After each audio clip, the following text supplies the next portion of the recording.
శ్రీమన్మహాగణాధిపతయే నమ. హర హర మహాదేవ శంభో శంకర.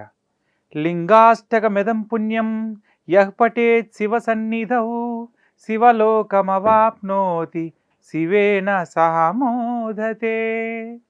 లింగోద్భవ కాలం గురించి మనం తెలుసుకునే అంశంలో ఒక మహాప్రళయానంతరం బ్రహ్మ విష్ణువుల మధ్య అహంకారం తలెత్తి అది చివరికి ఎవరు గొప్పో తేల్చుకునేదాగా వచ్చి ఒక యుద్ధానికి దారితీసింది.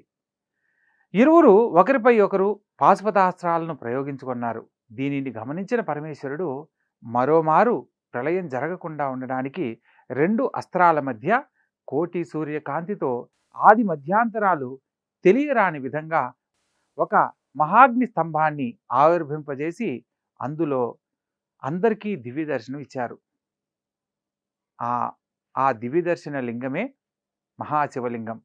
మాఘ బహుళ చతుర్దశి నాడు అర్ధరాత్రి సమయంలో జరిగింది కాబట్టి దీనిని లింగోద్భవ కాలంగా మనకు తెలియజేశారు.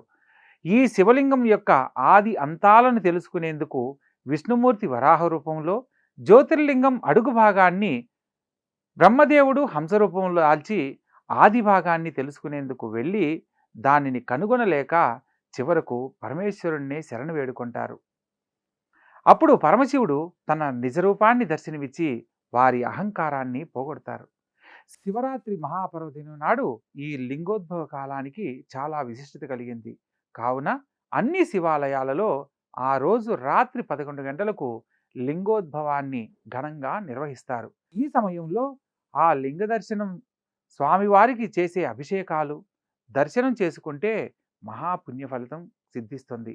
అదేవిధంగా ఈ సమయంలో స్వామివారిని బిల్వపత్రాలతో పూజించి పంచామృతాలతో అభిషేకిస్తే సంవత్సర కాలం వరకు నిత్య శివారాధన ఫలితం దక్కుతుంది అంటారు.